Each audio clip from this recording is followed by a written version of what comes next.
നമ്മുടെ പുതിയ വീഡിയോയിലേക്ക് എല്ലാവർക്കും സ്വാഗതം. ഇന്ന് നമ്മൾ വളരെ ഹെൽത്തി ആൻഡ് ടേസ്റ്റി ആയിട്ടുള്ള ഒരു ഷാർജ ഷേക്ക് ഉണ്ടാക്കാൻ പോകുന്നത്. അപ്പോൾ നമുക്ക് ഇതിനുള്ള റെസിപ്പി പെട്ടെന്ന് കണ്ടാലോ. ഇന്ന് നമ്മൾ അടിപൊളി ടേസ്റ്റുള്ള ഷാർജ ഷേക്ക് ആണ് ഉണ്ടാക്കാൻ പോകുന്നത്. അപ്പോൾ ഇതിലേക്ക് വേണ്ടിയിട്ടുള്ള ഇൻഗ്രീഡിയൻസ് നമ്മൾ ബൂസ്റ്റ് എടുത്ത് വെച്ചിട്ടുണ്ട്. പിന്നെ ഈന്തപ്പഴം, ബദാം, കശുവണ്ടി പരിപ്പ്, പഴം, ബൂസ്റ്റ്, പാല് തിളപ്പിച്ചാറിയ പാല് ഞാൻ ഫ്രീസറിൽ വെച്ചിട്ട് തണുപ്പിച്ചെടുത്തിട്ടുണ്ട്. ഇങ്ങനെ തണുപ്പിച്ചെടുത്ത് കട്ടയാക്കി വെച്ചിട്ടുണ്ട് കേട്ടോ. പിന്നെ പഴം, ഞാലിപ്പൂവമ്പഴം അല്ലെങ്കിൽ പൂവമ്പഴം നമുക്ക് എടുക്കാം. 5 പഴമാണ് ഞാനിവിടെ എടുത്തിരിക്കുന്നത്. വേണമെങ്കിൽ അതിൻ്റെ കൂടുതലായിട്ട് എടുക്കാം കേട്ടോ. പഴത്തിൻ്റെ എണ്ണം കൂടുന്നതനുസരിച്ച് ക്വാണ്ടിറ്റി കൂടും. പക്ഷേ ഇവിടെ കുട്ടികൾക്ക് അതിൻ്റെ പഴം കൂടുതലായ ആരാധ്യമൊന്നും കഴിക്കില്ല. അതുകൊണ്ടാണ് ഞാൻ 5 പൂവമ്പഴം എടുത്തിരിക്കുന്നത്. അപ്പോൾ പാലിങ്ങനെ കട്ടയാക്കി വെച്ചത് ആരാധ്യ അതിങ്ങനെ സ്ലൈസ് ആക്കി എടുത്ത് തന്നെ സഹായിച്ച് തരുന്നുണ്ട്. നമ്മൾക്ക് മിക്സിയുടെ ജാറിലേക്ക് പഴം, പിന്നെ ഈന്തപ്പഴം, കശുവണ്ടി പരിപ്പ് ഇതൊക്കെ മിക്സി ജാറിൽ ഇട്ടിട്ട് നന്നായിട്ട് ബ്ലെൻഡ് ചെയ്തെടുക്കാൻ പോവാണ് കേട്ടോ. പാലും കൂടി ഇട്ട് കൊടുക്കുന്നുണ്ട്. പാല് ഞാൻ ആദ്യം പകുതി ഒഴിച്ചിട്ടാണ് കേട്ടോ ബ്ലെൻഡ് ചെയ്തെടുക്കുന്നത്. അപ്പോൾ നന്നായിട്ട് ബ്ലെൻഡ് ചെയ്തെടുക്കുക. ബ്ലെൻഡ് ചെയ്ത് കഴിഞ്ഞ് കഴിയുമ്പോൾ ഈ ഒരു കൺസിസ്റ്റൻസിയിലായിരിക്കും നമുക്ക് കിട്ടുന്നത്. അപ്പോൾ വീണ്ടും ബാക്കിയുള്ള പാലും കൂടെ ഇട്ട് കൊടുക്കുക കേട്ടോ. പാല് ഈ ഒരു പാലിൻ്റെ കട്ടയായിട്ടിരിക്കുന്നത് നമുക്ക് കുറച്ചും കൂടെ വേണമെങ്കിൽ പൊടിച്ചൊക്കെ ഒന്ന് ചേർക്കാം. ഞാനിതിപ്പോൾ അങ്ങനെ തന്നെയാണ് കേട്ടോ ചേർക്കുന്നത്. അപ്പോൾ അത് മുഴുവനും ഇട്ട് കൊടുക്കുക. അതിനുശേഷം വീണ്ടും ഒന്നും കൂടെ ഒന്ന് നന്നായിട്ട് ബ്ലെൻഡ് ചെയ്തെടുക്കുക. ഇപ്പോൾ ഓൾറെഡി തന്നെ നമ്മുടെ പാലും മുൻപ് ഒഴിച്ചു കൊടുത്ത പാലും ബദാമും ഈന്തപ്പഴവും പഴമൊക്കെ നന്നായിട്ട് ബ്ലെൻഡ് ചെയ്തിട്ടുണ്ടായിരുന്നു. ഫൈനലി നമുക്ക് ഈ ഒരു കൺസിസ്റ്റൻസിൽ ഷാർജ ഷേക്ക് ഇവിടെ കിട്ടിയിട്ടുണ്ട്. കാണുമ്പോൾ തന്നെ അറിയാം നല്ല യമ്മി ആൻഡ് ക്രീമി, വളരെ അടിപൊളി ടേസ്റ്റ് ഉണ്ടായിരുന്നു. അതിഥി ഇങ്ങനെ ഇടയ്ക്കിടയ്ക്ക് വരുന്നുണ്ടായിരുന്നു കേട്ടോ ബൂസ്റ്റ് വെറുതെ കഴിക്കാനായിട്ട്. അവൾക്ക് ഭയങ്കര ഇഷ്ടമാണ് ബൂസ്റ്റ് ഇങ്ങനെ വെറുതെ കഴിക്കാൻ.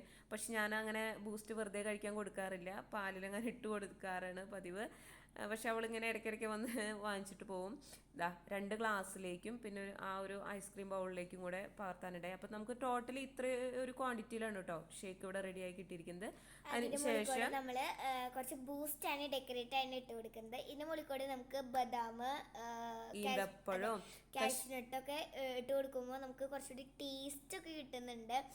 അതെ, ഇടയ്ക്ക് ഇങ്ങനെ കടിക്കുമ്പോൾ ഒരു ടേസ്റ്റ് ഉണ്ടല്ലോ. അപ്പോൾ പക്ഷെ എനിക്കത് ഇട്ട് കൊടുക്കാൻ ഉണ്ടായിരുന്നില്ല. അതുകൊണ്ടാണ് ഞാനത് ഡെക്കറേറ്റ് ചെയ്യാൻ എടുക്കാതിരുന്നത്. എനിക്കും ഞങ്ങൾക്കൊക്കെ ഇത് ഭയങ്കര ഇഷ്ടമാണ്. അമ്മ ഞങ്ങൾക്ക് ഇടയ്ക്കിടയ്ക്ക് ഉണ്ടാക്കി തരാറുണ്ട്. നല്ല ടേസ്റ്റാണ്, നല്ല അടിപൊളിയാണ്. എല്ലാവരും മസ്റ്റ് ട്രൈ ചെയ്യേണ്ട ഐറ്റംസ് ആണ്. കുട്ടികൾക്കൊക്കെ വളരെ ഇഷ്ടമാവും. വളരെ ഹെൽത്തിയാണ്. പഞ്ചസാര ഒന്നും ആഡ് ചെയ്തിട്ടില്ല നമ്മൾ. ടേസ്റ്റ് ചെയ്യാൻ അതിഥിയും ആരാധ്യമൊക്കെ എത്തിയിട്ടുണ്ട്. അതിഥിക്ക് ഇഷ്ടമായി. ആരാധ്യ ഇങ്ങനെയൊക്കെ പറയുമെങ്കിലും ആരാധ്യ ഇത് പകുതിയൊക്കെ ആയിട്ടോ കഴിക്കാറുള്ളൂ. പകുതി കഴിക്കുമ്പോഴേക്കും അവൾ തിരിച്ചു കൊണ്ടുതരും മതി എന്ന് പറഞ്ഞ്. പക്ഷെ അതിഥി എല്ലാം കഴിക്കൂട്ടാ. അതിഥിക്ക് ഞാനിങ്ങനെ ഉണ്ടാക്കി കൊടുക്കുന്ന സ്പെഷ്യലൊക്കെ ഭയങ്കര ഇഷ്ടമാണ്. ഇപ്പോൾ 2 ആൾ അടിപൊളിയായെന്നൊക്കെ പറയുന്നുണ്ട്. ഞാനിതിലേ ഒട്ടും തന്നെ പഞ്ചസാര ആഡ് ചെയ്തില്ല കേട്ടോ. ഞാൻ പരമാവധി പഞ്ചസാര ആഡ് ചെയ്യാതെയാണ് ഇങ്ങനത്തെയുള്ള റെസിപ്പിയൊക്കെ ഉണ്ടാക്കാറുള്ളത്.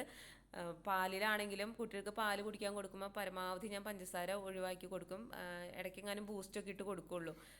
ഷുഗർ വേണമെന്നുണ്ടെങ്കിൽ തന്നെ നമുക്ക് വല്ല ഹണിയൊക്കെ ഒഴിച്ചിട്ട് നമുക്കിതിനെ സെറ്റ് ചെയ്തെടുക്കാവുന്നതാണ്. കുറച്ചും കൂടെ മധുരമൊക്കെ ചിലർക്ക് കുറച്ചും കൂടെ മധുരം വേണമെന്നുണ്ടെങ്കിൽ നമുക്ക് തേൻ ഒഴിച്ചെടുക്കാം കേട്ടോ. ലാസ്റ്റ് നമ്മളിങ്ങനെ ഈ സർവ് ചെയ്യുന്ന സമയത്ത് കുറച്ചും കൂടെ തേൻ ഒഴിച്ചിട്ട് നമുക്ക് അത് ഉപയോഗിക്കാവുന്നതാണ്. പക്ഷെ ഞാനിവിടെ തേനും ആഡ് ചെയ്തിട്ടില്ല. അപ്പോൾ പഞ്ചസാര ഒന്നും ചേർക്കാത്തതുകൊണ്ട് വളരെ ഹെൽത്തിയാണ്. എല്ലാവരും ട്രൈ ചെയ്ത് നോക്കുക. കുട്ടികൾക്കൊക്കെ വളരെ ഇഷ്ടമാവും.